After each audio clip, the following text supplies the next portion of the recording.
Hello, folks. It is Monday, October 9th. It's about 9 o'clock in the evening on the East Coast of the United States. Happy Columbus Day. In this video, I'll be talking about gold and silver this time. And let me share my screen and we will jump right in. So about a month ago, I did a video talking about Jim Sinclair, Mr. Gold. And I used his methodology to project gold prices for today or current prices. And in this video, I want to extend that methodology to predict prices for silver. And doing this mostly for fun. You know, sometimes it's interesting to see what's possible. Where might the prices of the precious metals go? And of course, we have to keep in mind that at this point, the fiat currencies are devaluing so quickly due to inflation that, you know, any number we come up with, $23,000 an ounce. Well, what does that really mean in devalued dollars? You know, would you sell your gold at $23,000 an ounce today?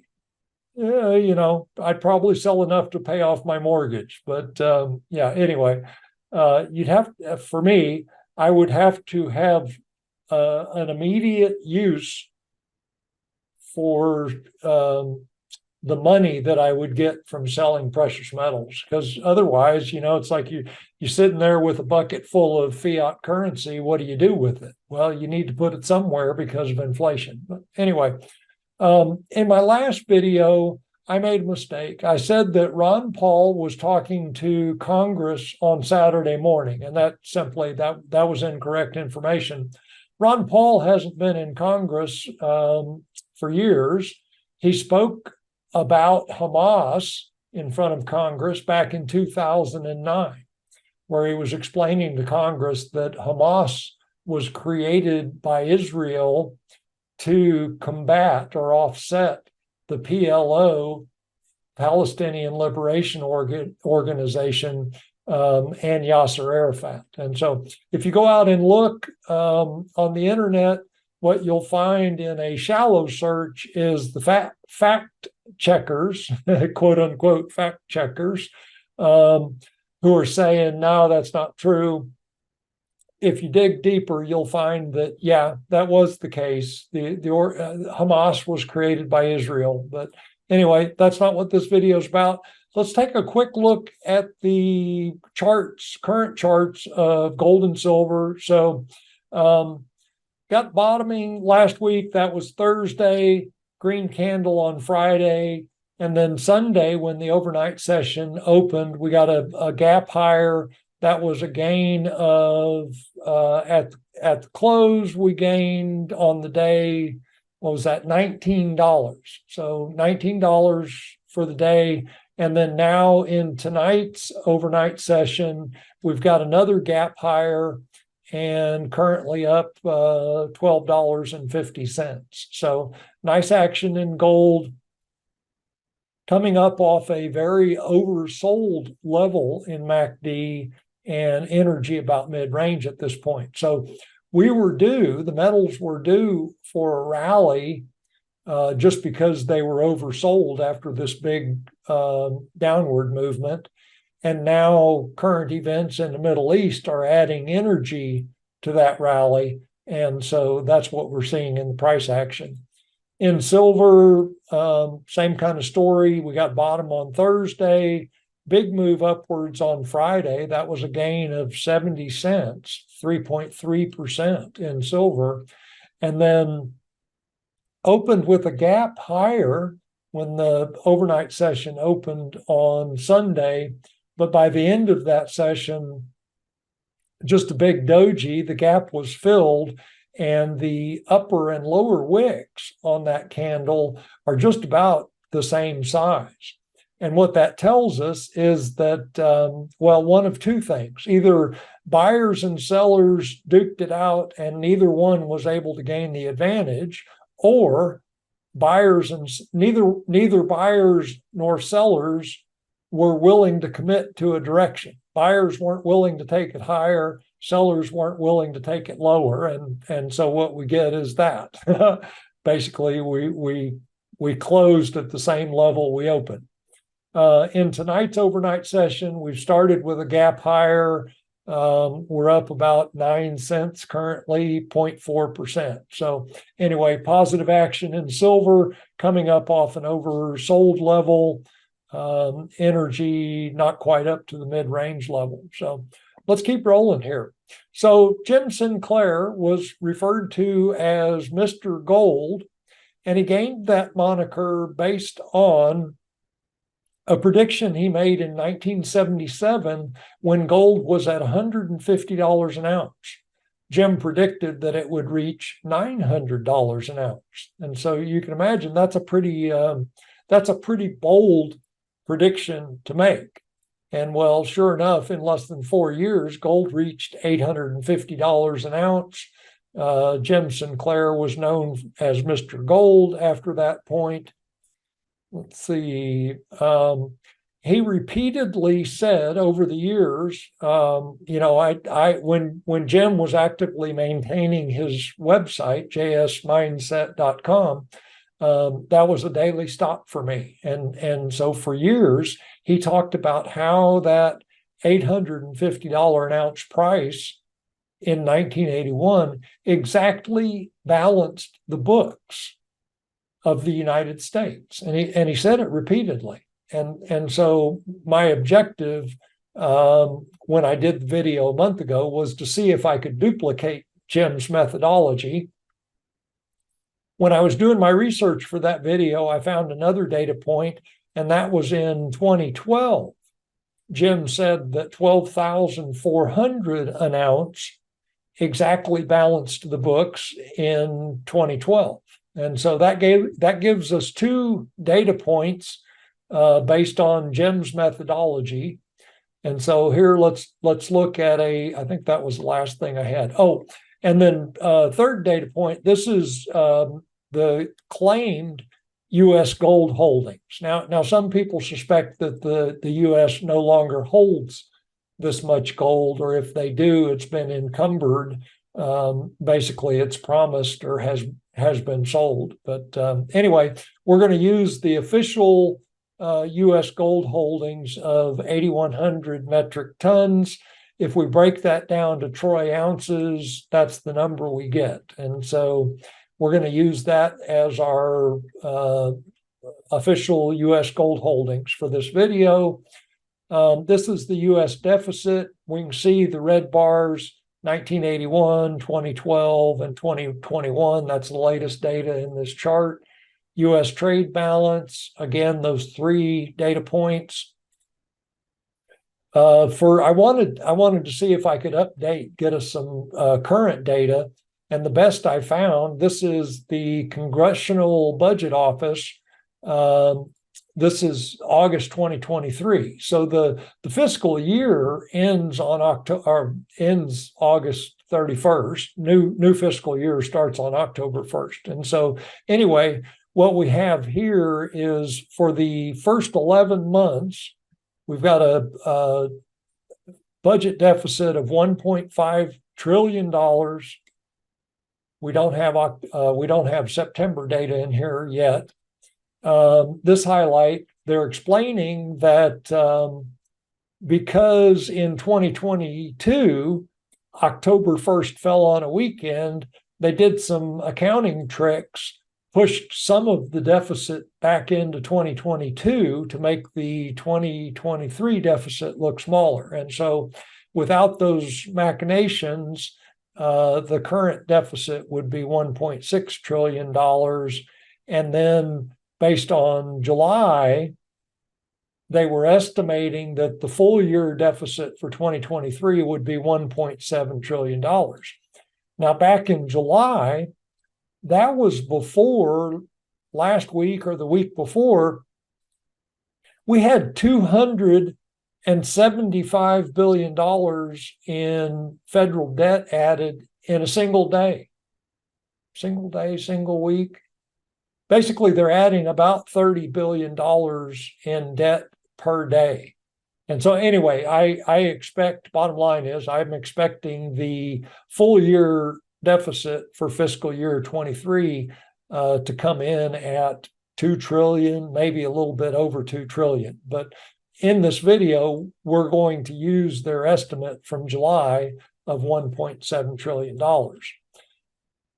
Putting all that data together, what we get, this is in this table, we've got in 1981, there's our budget deficit, there's our trade deficit. We add the two numbers together to get total deficit. And if we divide that total deficit by the official gold holdings, what we get is a price of gold of $350 an ounce. Well, Jim told us that based on his methodology, he came up with a price of $850 an ounce. And so my methodology is not duplicating Jim's methodology. So obviously he came up with a number that's more than twice the number that I come up with. And so if we repeat the same thing in 2012, I get a price of $6,200 an ounce. Jim, again, told us that at 12.4, we would need a price of gold at $12,400 an ounce to balance the books in 2012. Now, I'm carrying forward using my methodology. In 2022, I get a price of $8,500 an ounce. And in 2023, based on the estimated numbers, I get a price of almost $9,600. And I suspect when we get the full year actual numbers for 2023, this number will be above $10,000 an ounce. And so anyway, if we were trying to balance the books of the United States, balance the books against the deficits, trade and budget deficits, we'd need gold at a price of $10,000 an ounce, assuming that we actually have those 8,100 tons of gold. And of course, balancing the books for the deficits doesn't even address the unfunded liabilities, which at this point are, I think, almost $200 trillion. And that's, Social Security, Medicare, Medicaid, aid for dependent children. There's a whole laundry list of promises that the government has made to the citizens, but has not provided funding for those promises. And that's when you see people refer to the unfunded liabilities, that's what they're talking about. It's those promises that have been made with no funding mechanism. So if we use Jim's numbers based on 1981 and 2012, we get a ratio. It's two different numbers for each of those years. If we use those ratios on this deficit amount for 2022 and 2023, we get a range of prices, again, using Jim's, the ratio I get from Jim's methodology. In 2022, I suspect that Jim would have been telling us that we'd need a price of gold at $17,000 to $20,000, almost $21,000 an ounce to balance the books.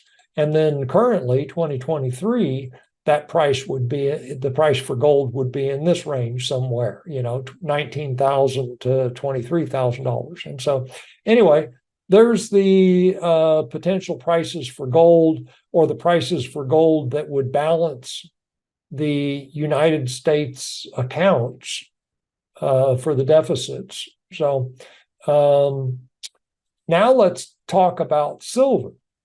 And so this chart is showing the gold to silver ratio.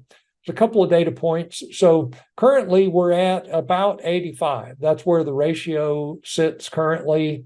200-day moving average is about 70. if we look back at 2012, and actually this is early 2011, the ratio got all the way down to about 31. And so remember the metals, we got a peak in 2012, late 2011, early 2012. Anyway, got a peak in 2012, and so we'll use that value of 31. And then if we look back to 1981, that peak in the precious metals prices, gold at $850 an ounce, silver at $50 an ounce. The silver to gold ratio was at 15-1. And so we'll use that as a data point as well. And so in this table, what I am showing is the price of gold at 95.88. And so if we look back, that's using my methodology and the current estimated prices for 2023. That's this price of gold. This is the silver to gold ratio. Using the current ratio, we'd get a price of silver at $112 an ounce. And so if gold was at that, that's where we'd expect silver to be. There's the 200-day moving average. That would be the silver price. I just threw 50 and 40 in there. 31, that was the 2012 peak, gives us that for a price of silver. There's the ratio at 15. If you look at the metal that's actually being mined today, we get about 8 ounces of silver for every ounce of gold that we mine. And so it might be more realistic to use a silver gold ratio of 8 in these calculations. And that would give us a silver price of almost $1,200 an ounce. If we do the same thing using, now we're looking at, this is the low end of the number that Jim might have given or derived for 2022. And then we'll also look at the high number, 23,000 an ounce. So 17,000, we get these numbers for silver, 2,100 an ounce on the high end. Here's the 23,000 dollar an ounce gold, gives us these numbers for silver.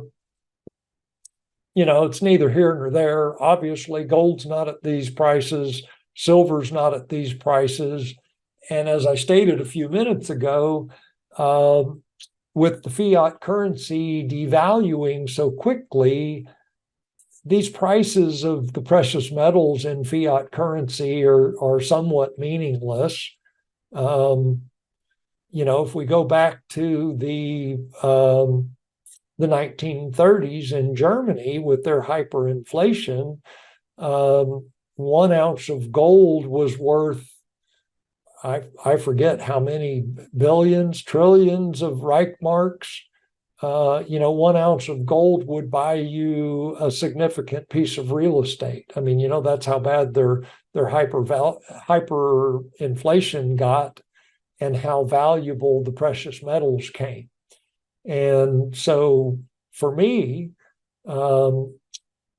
when I decide to get out of precious metals, sell my precious metals, and temporarily receive fiat currency for those precious metals, I will be immediately swapping that fiat currency into something else, probably businesses that generate income. That's my guess at this point. And my targets for doing that are a silver to gold ratio down in this range, 15-8. So when we see silver gold ratio down at those levels, that's when I will be looking to do something else with my precious metals holdings. So, and for what it's worth, I heavily weight my portfolio towards silver, and largely because of this, because I am expecting the silver to gold ratio to revert back to its historic value, which is in the 15, 16 range, and even spike lower down to 10 or 8. So I'm expecting the percentage gains in silver to be far greater than the percentage gains in gold. Some analysts believe that silver ultimately will be more valuable than gold, that the price of silver will actually be higher than the price of gold. That basically they'll trade places on the valuation scale. So, imagine an ounce of silver being worth $23,000. I'd be a very happy, I'd be a very happy and rich camper were that to occur. They base that analysis on the fact that there are far more there's far more uses for silver than there are for gold. Silver is the most reflective metal on the planet. It's the most conductive metal on the planet. It's a natural antibacterial. It's a natural antiviral.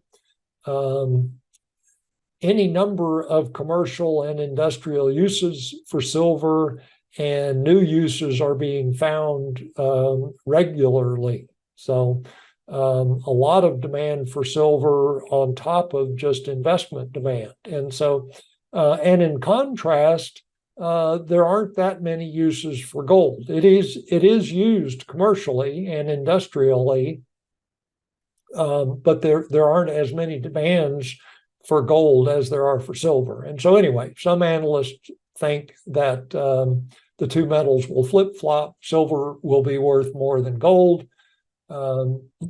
We'll find out. That's all I've got in this video, folks. So I will talk to you soon.